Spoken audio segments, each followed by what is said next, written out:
Avec Éric Le Boucher. Bonjour Éric. Bonjour Bruce. Alors là, c'est à n'y plus rien comprendre, hein. Laurent Fabius a indiqué hier que la croissance française en 2013 serait autour de 0,2-0,3%. Et puis Bercy, puis François Hollande ont dit que le chiffre n'était pas arrêté. Que se passe-t-il? C'est la cacophonie? Au passage, Bruce notait le retour de Laurent Fabius sur la scène intérieure. Il veut faire parler de lui. Bien, alors la cacophonie, oui, c'est une très sérieuse cacophonie, car l'austérité, plus que la rigueur, l'austérité surprend la gauche. Elle découvre qu'elle ne peut pas appliquer son programme et pire, elle doit couper dans les dépenses, y compris les dépenses sociales.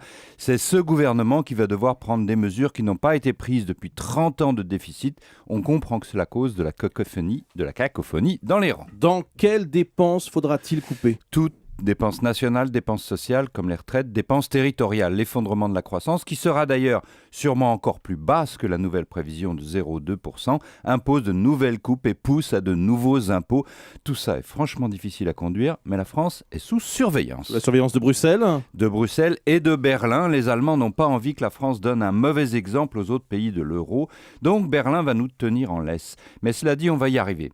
Face à la Commission et au gouvernement allemand, François Hollande va y arriver. Il obtiendra une grâce, un déficit poussé à 3,5% sans doute. L'issue est beaucoup plus incertaine par contre avec les marchés financiers. Pour l'instant, ils sont incroyablement indulgents. Les taux d'intérêt français sont au plus bas. Mais quand on discute avec les analystes financiers, le discours est tout autre. Ils trouvent que la France n'avance pas dans ses réformes. Le gouvernement peut donc biaiser avec nos partenaires européens, mais il prend un risque énorme s'il croit convaincre les marchés avec des demi-mesures. Ils attendent une austérité réelle, dure, affichée, assumée. François Hollande ne pourra pas tergiverser longtemps. Merci Éric Le Boucher.